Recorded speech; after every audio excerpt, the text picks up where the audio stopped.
আসসালামু আলাইকুম। Breaking news, Dhaka কলেজের এইচএসসি 25 ব্যাচের এক শিক্ষার্থী করোনা ভাইরাসে আক্রান্ত হয়েছে। এখন এমত অবস্থায় কি 26 জুন পরীক্ষা শুরু হবে এইচএসসি 25 ব্যাচের? প্রশ্ন জেগেছে সকল পরীক্ষার্থী এবং শিক্ষার্থীদের মনে। এখন কথা হচ্ছে, তোমাদের মন্তব্য কমেন্ট বক্সে জানাবা যে তোমরা পরীক্ষা দিতে চাও কি না, এবং নতুন মৃত্যু ঘটেছে 2 জনের গত 24 ঘন্টায়।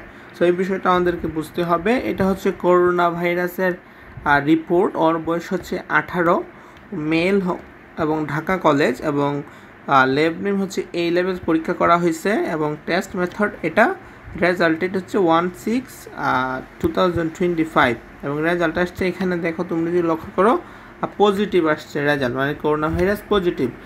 এখন এই যে পোস্টটা আমি তোমাদেরকে দেখাইছি, পোস্টে লিখছে যে এখন আমাদের কি আমাদের কথা হলো, আমরা কি আমাদের বন্ধুকে ফেলে পরীক্ষায় অংশগ্রহণ করব, নাকি ওকে সাথে নিয়ে অংশগ্রহণ করবো যাতে আমরা আমাদের ফ্যামিলি আক্রান্ত হয়। শিক্ষা বোর্ডের কাছে প্রশ্ন রইল, আপনারা যে ভালো বুঝেন করেন, কিন্তু শিক্ষার্থী তাদের ফ্যামিলির কথা মাথায় রেখেন। সো এটা কথা কিন্তু একদম 100% যৌক্তিক বলে আমার মনে হচ্ছে। তোমার কি মনে হচ্ছে তোমার কমেন্ট বক্সে জানাবা। এখন যদি পরীক্ষা না হয় তাহলে আমরা তাকে সাথে নিতে কখনোই পারবো না, এই পেশেন্টকে আমরা সাথে নিতে পারবো না, এই এইচএসসি 25 বছর পরীক্ষার্থীকে আমরা সাথে নিতে পারবো না। আর যদি নেইও, আমরা আক্রান্ত হব, আমাদের ফ্যামিলি সহ আক্রান্ত হবে।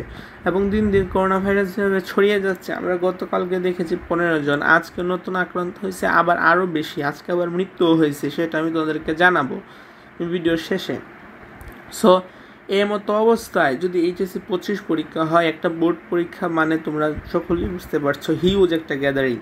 তো যারা পড়াশোনা করেছো এবং পরীক্ষার জন্য প্রস্তুত, হ্যাঁ, সো তারাও কিন্তু মোটামুটি ভালোই টেনশনে থাকার কথা, কিংবা মোটামুটি তাদেরও কিন্তু স্বাস্থ্য ঝুঁকি রয়েছে, কারণ তারাও আমাদের মতোই মানুষ, কিংবা বলতে পারো যে তারা অনেকে হয়তো পরীক্ষা চাচ্ছে, হয়তো পরীক্ষা স্থগিত চাচ্ছে না। কিন্তু দেখো বিষয়টা, যদি তুমি করোনা আক্রান্ত হও, আল্লাহ না করুক, তুমি যদি করোনা আক্রান্ত হও কিংবা তোমার করোনা যদি পজিটিভ হয় এবং ওইভাবে যদি তোমার শরীরে করোনা ছড়ায় যায়, সেক্ষেত্রে কিন্তু তোমার নিজেরও স্বাস্থ্য ঝুঁকি রয়েছে এবং জীবনের পর্যন্ত ঝুঁকি রয়েছে। কারণ যার মারা যায় কিংবা যে মারা যায় সে শুধুমাত্র বুঝে, আমরা আলটিমেটলি নিজেরা বুঝি না যতক্ষণ না আমাদের উপরে আসে। সো এটা বিষয়টা শিক্ষা বোর্ডকে দ্রুত বুঝতে হবে এবং স্পষ্ট একটা বিবৃতি দিতে হবে এইচএসসি 25 উপলক্ষে। কারণ আজকে হচ্ছে 13 জুন, আর 13 দিন কিংবা 12 দিন পর 26 জন পরীক্ষা। এখন দিন দিন যদি এইভাবেই বেড়ে যায়, আজকে 2 জন মারা গেছে, দেন এইচএসসি পরীক্ষা যখন ফার্স্ট হবে তখন দেখবা যে পরের দিন 20 জনের উপরে মারা গেছে, আল্লাহ না করুক। এরকমটা যদি হয় তাহলে কিন্তু ঝামেলা। তার উপরে আবার 18 বছর 19 বছরের ছেলেরা, মেয়েরা, ওরা তো আগামী দেশের ভবিষ্যৎ। সো তাদের যদি স্বাস্থ্য সচেতন কিংবা স্বাস্থ্য যদি না ঠিক থাকে তাহলে কেমন। এখন একটা কথা বলতে পারো যে তোমরা যে ভাইয়া মাস্ক ব্যবহার করুন, 3 ফুট দূরত্ব বজায় রাখুন।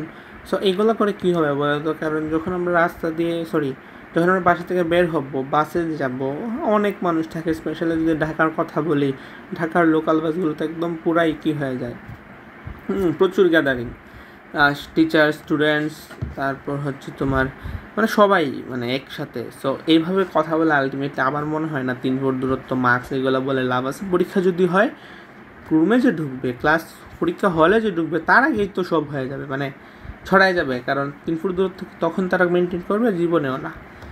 সো আমরা এখন আপডেটটা দেখি। সো ভাইয়া, এটা হচ্ছে আপডেট। 24 ঘন্টায় করোনা আক্রান্ত হয়ে 2 জনের মৃত্যু হয়েছে এবং মোটামুটি আক্রান্ত হয়েছে অনেকে। সো আমরা, এটা হচ্ছে 24 ঘন্টায় মৃত্যু, আর এদিকে হচ্ছে শনাক্ত নতুন আবার 15 জন। সো 15 জন শনাক্ত, 2 জনের মৃত্যু। সো বিষয়টা তো তোমরা বুঝতেই পারছো। এবং ভিডিওটা তোমরা যারা এখনও শেয়ার করো নাই, যাদেরকে বলবো যে ভাইয়া বেশি বেশি করে শেয়ার করে মানুষের মধ্যে ছড়ায় দাও, তোমার স্টুডেন্টস, অভিভাবক, টিচার, সবার মধ্যে ছড়ায় দাও, যেন সবাই এই বিষয়গুলো জানতে পারে এবং দেখতে পারে এবং সেই সম্পর্কে সচেতন এবং এগুলোর সাথে কী ডিসিশন নেওয়া যায় সেটাও যেন শিক্ষা বোর্ডের কাছে তারা অনুমতি কিংবা মানে আবেদন করতে পারে আর কি। আলটিমেটলি শিক্ষা বোর্ডেরও এই বিষয়টা দেখা উচিত, কারণ তারাই আজকে স্টুডেন্টসরাই কিন্তু আগামী বাংলাদেশের ভবিষ্যৎ। তাদের যদি কোনো কিছু হয়, আলটিমেটলি সেটা বাংলাদেশেরই লস। আজকে পর্যন্তই। তোমার মতামত কমেন্টে জানাও। আল্লাহ হাফিজ।